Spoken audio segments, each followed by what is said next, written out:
सुनाने वाले पूछते हैं सोते क्यों नहीं, इतनी फिक्रें तो हमारे होते क्यों नहीं।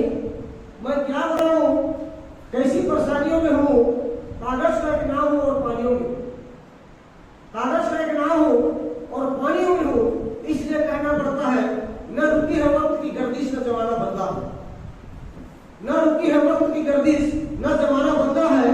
पेड़ सूखा तो परिंदों ने ठिकाना बनता है, पेड़ सूखा तो परिंदों ने ठिकाना बनता है। इसलिए फिर कहना चाहूंगा पेड़ न सूखे अब तो बाहर होना चाहिए, पेड़ न सूखे अब तो बाहर होना चाहिए। अब छत्तीसगढ़ में भी बसपा की सरकार होना चाहिए। जनता को बुलाया गया जिसमें महात्मा गांधी खासकर लंदन गया, किस बात के लिए, डॉक्टर अंबेडकर के विरोध में जवाब देने के लिए। मेरे साथियों, जो कांग्रेस के लोग, जो गांधी के लोग अब्दुल गांधी है, जो हमारा आदमी कहता है मैं कांग्रेसी हूँ, ऐसे लोगों से कहना चाहता हूँ अगर तुम कांग्रेसी हो तो तुमको इस बात को समझ जाना चाहिए। डॉक्टर अंबेडकर के रोड पथ पर में अगर रोड़ा कोई बना तो महात्मा गांधी कांग्रेस के बना, और उसी दिन महात्मा गांधी ने डॉक्टर अंबेडकर का खुद का विरोध किया। डॉक्टर अंबेडकर कहता था कि डॉक्टर बाबा साहब अम्बेडकर यहाँ हमको लड़ाई लड़ने का क्या मतलब है, ये हमारा आपस का मामला है, हम भारत में बना लेंगे। डॉक्टर अंबेडकर को कहता है हम भाई भाई है। डॉक्टर अंबेडकर कहता है तू लंदन में आके भाई बोलता है और भारत में जाकर के हमारे साथ जनों से बदतर व्यवहार करता है, तू कैसा भाई है। ये काम नहीं चलेगा, ये अधिकार में लेके जाऊंगा। महात्मा गांधी आखिर तक विरोध करते रहे और मेरे साथियों आखिरकार उसने पूरा के बगल में आंदोलन शुरू कर दिया। जो सेकंड राउंड टेबल कॉन्फ्रेंस में जो अधिकार हमको मिला, दोहरा मताधिकार से इलेक्टोरेट का जो अधिकार मिला, उसका विरोध किया महात्मा गांधी ने। और विरोध करके डॉक्टर अंबेडकर मजबूर होकर के मेरे साथ उस पूरा पेपर में सिग्नेचर करने को मजबूर हुआ।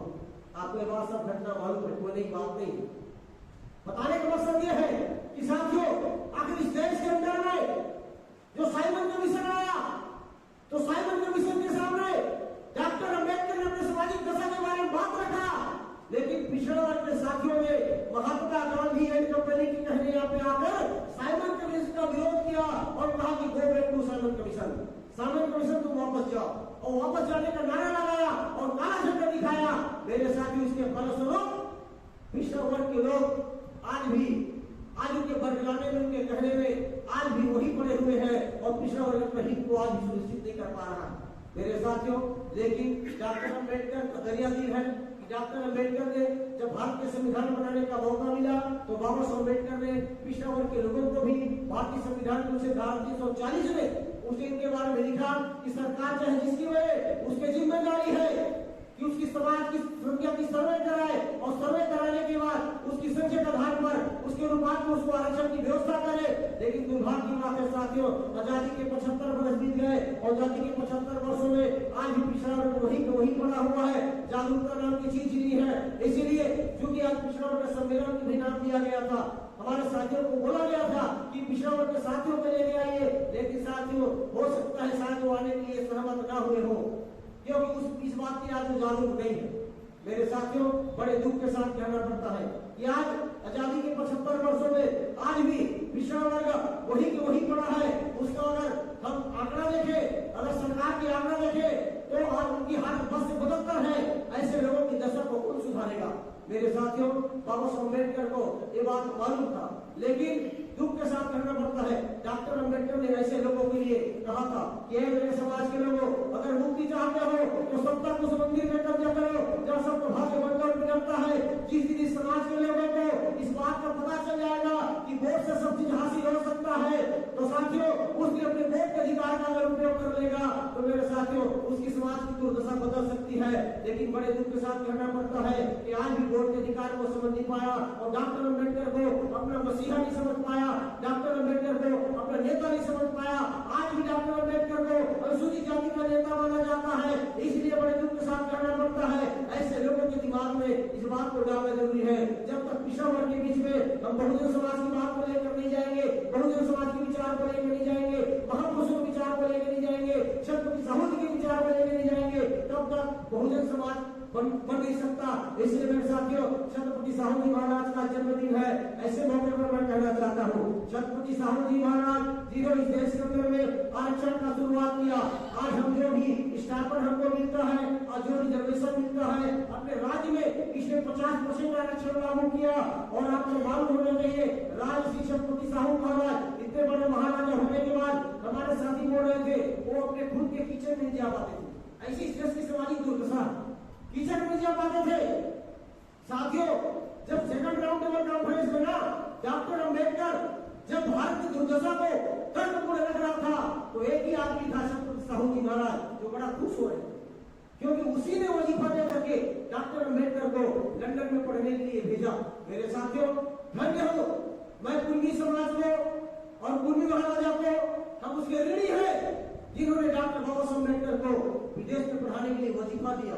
लेकिन दुख के साथ करना पड़ता है, जैसे ही डॉक्टर अंबेडकर लंदन से वापस आए पढ़ लिख के, तो छत्रपति साहू जी महाराज की सरकार में उसको नौकरी मिल गया, उसको नौकरी मिल गया। लेकिन दुख के साथ करना पड़ता है कि 11 दिन नौकरी किया उसने, वहां का चपरासी को फाइल को फेंक के देता था, वहां का चपरासी को फाइल फेंक के देता था। डॉक्टर अंबेडकर सोचने लगा ये भारत है जिसके पास 32 डिग्री हो, 9 भाषा का ज्ञान हो, जिसको सिंबल ऑफ नॉलेज कहा जाता हो, जिसको दुनिया में महान पुरुष श्रेणी में रखा जाता हो। अगर दुनिया में 6 विद्वान है, अरस्तु, Plato, Lenin, Marx, Galileo, Abraham Lincoln, तो ऐसे विद्वान जिसको बड़े श्रेणी में माना जाता है, ऐसे विद्वान को भारत की धरती में चपरासी जो फाइल फेंक के देता है। डॉक्टर अंबेडकर दुखी हो गया और दुखी होकर के 11 दिन में नौकरी से इस्तीफा दे दिया। मेरे साथियों, तब उसने ठान लिया इस सामाजिक दुर्दशा के खिलाफ मैं आंदोलन करूंगा, इस सामाजिक दुर्दशा के खिलाफ मैं आंदोलन करूंगा और मेरे समाज को हित और अधिकार के लिए मैं लड़ाई लड़ूंगा। मेरे साथियों, ऐसा दुर्घटना होता है कि एक दिन मुंबई में एक आर्गूमेंट के लिए एक गडकरी जो है वो डॉक्टर अंबेडकर को ले जाता है, अपने कार में बैठा के डॉक्टर अंबेडकर को ले जाता है। रास्ता एक गुमटी पड़ता है, खेड़ा पड़ता है जहाँ चाय का दुकान था, तो गडकरी जी गाड़ी को वहां रुकवाते हैं, गाड़ी को रुकवाते हैं और कहते हैं कि भाई बढ़िया तो चाय बनाओ, मेरे गाड़ी में डॉक्टर अंबेडकर बैठे हैं। वो बहुत गर्व के साथ बोल रहा था कि लंदन से पढ़ाई करके आए हैं, बहुत बड़ा विद्वान है, आज वो मेरे गाड़ी में बैठा है, दो तो अच्छा से चाय बनाना। जैसे ही चाय बना के चाय पानी लेकर के गुमटी वाला आ रहा था, उसका मालिक अचानक देख लिया, उसके मालिक जब देख लिया तो दौड़ते हुए आया और दौड़ते हुए आकर उसके हाथ को मार दिया। वो चाय और पानी वहीं पर गिर गया। बोले तू किसको चाय पिला रहा है? यहाँ पानी पीने का अधिकारी नहीं है, वो नीच जात में आता है, उसको तुम चाय पिला रहे हो। उसके चाय को वहीं पर मार के गिरा दिया। मेरे साथियों, डॉक्टर अंबेडकर के आंख से आंसू निकल गया कि इस भारत की धरती में मेरे से पढ़ा लिखा इंसान को पानी पीने का अधिकार नहीं है। इस घटना को एक गरीब देख रहा था, बगल गांव का, मोहल्ले का, वो देखा तो घड़ा लेके अपने गांव की तरफ दौड़ गया। बोले मेरे बाबा मेरे हाथ से पानी पिएंगे, मेरे बाबा को मैं पानी पिलाऊंगा। वो मटकी लेकर दौड़ गया और पानी लेके आया। तो बाबा साहब अम्बेडकर ने कहा कि गाड़ी को आगे बढ़ाइए। डॉक्टर अम्बेडकर वहां से आगे चले गए, मुंबई चले गए। साथियों, जब वो पानी घड़ा से पानी लेकर के आया तो देखा तो डॉक्टर अम्बेडकर जा चुके थे। तो बोलने लगा कि मेरे बाबा मेरे धरती से प्यासे चले गए, मेरे बाबा को मैं पानी पिलाऊंगा, मेरे बाबा आएंगे, मेरे बाबा पानी पिएंगे। ऐसे वो करते रहे और रोज उसका धंधा हो गया। रोज वो मेरे घड़ा में मटका में पानी लेके आता था और पेड़ के नीचे बैठ करके वो यही लड़ता था कि मेरे बाबा मेरे धरती से प्यासे चले गए, मेरे बाबा पानी पिएंगे। मेरे साथ ऐसी करने करके वो चित्त हो गया और ऐसी करते करके वो मर गया। डॉक्टर अम्बेडकर को किसी ने बताया तो उस घटना को सुन करके डॉक्टर अम्बेडकर जब वहां पर आए और पता किया कि वो आदमी जो पानी लेके आता था वो कहां है, तो साथियों पेड़ के नीचे मटके का टुकड़ा पड़ा हुआ था।